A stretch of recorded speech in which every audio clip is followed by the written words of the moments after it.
राजनीति में सफलता विफलता भाग्य का खेल है।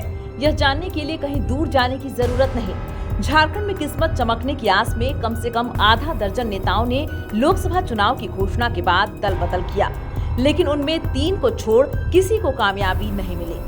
कुछ बगावत कर अब निर्दलीय चुनाव लड़ने का मन बना रहे हैं, तो कई मन महसूस कर रह गए हैं। कहावत में समझें तो इन नेताओं ने जाति गंवा दी, फिर भी इन्हें भात मयस्सर नहीं हुआ। सिंहभूम से कांग्रेस सांसद रही गीता कोड़ा ने सपरिवार पार्टी बदल दी।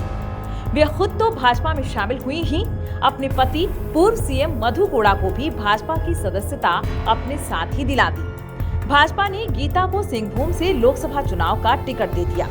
शिबू सोरेन की बड़ी बहू और जामा से 4 बार की विधायक सीता सोरेन ने जेएमएम छोड़ भाजपा के साथ जाना पसंद किया। उन्हें भी भाजपा ने दुमका से पूर्व घोषित अपना उम्मीदवार हटाकर उन्हें टिकट दे दिया।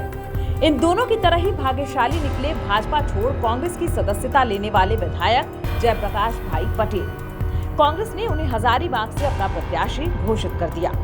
तीनों मैदान में ताल ठोक रहे हैं। किला फतह करने में वे कितने कामयाब होते हैं, यह देखना बाकी है। लोकसभा का चुनाव लड़ने की इच्छा भाजपा के पूर्व सांसद रामटहल चौधरी और गिरिनाथ सिंह के मन में भी हिलोरे मार रही थी। रामटहल चौधरी रांची से कई बार सांसद रह चुके हैं। यह दूसरा मौका है जब उन्हें भाजपा से टिकट मिलने की उम्मीद नहीं थी, इसलिए उन्होंने दिल्ली जाकर कांग्रेस का हाथ पकड़ लिया।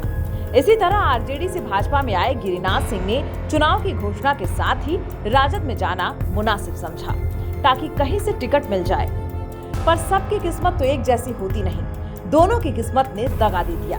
गिरिनाथ को आरजेडी कहीं एकोमोडेट नहीं कर पाया, तो रामटहल को भी खाली हाथ रह जाना पड़ा।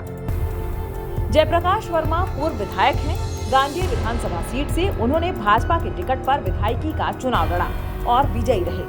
वर्ष 2019 में उन्होंने फिर भाजपा के टिकट पर गांधी से ही विधायकी का चुनाव लड़ा, पर इस बार नाकाम रहे। जेएमएम के सरफराज अहमद से वे चुनाव हार गए। साल भर पहले उन्होंने भाजपा छोड़कर जेएमएम की सदस्यता ली थी। शायद उन्हें इस बात का आश्वासन मिला हो कि लोकसभा चुनाव में उन्हें पार्टी टिकट देगी। वर्मा कोडरमा सीट से चुनाव लड़ना चाहती थी।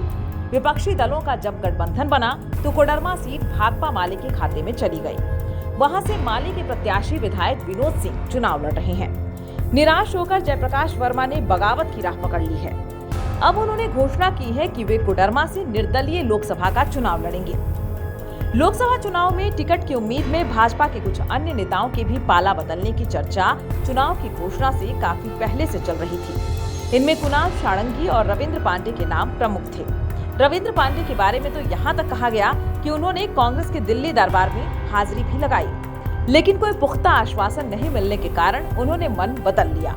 कुणाल सारंगी ने पाला बदल की चर्चाओं पर कभी चुप्पी साध ली तो कभी खंडन किया। आखिरकार दोनों ने अभी तक अपने पत्ते नहीं खोले हैं। अब तो झारखंड में टिकटों का बंटवारा भी हो गया है। सिर्फ जमशेदपुर सीट से अभी तक इंडी अलायंस के उम्मीदवार की घोषणा नहीं हुई है। यह सीट बंटवारे में जेएमएम के खाते में गई है।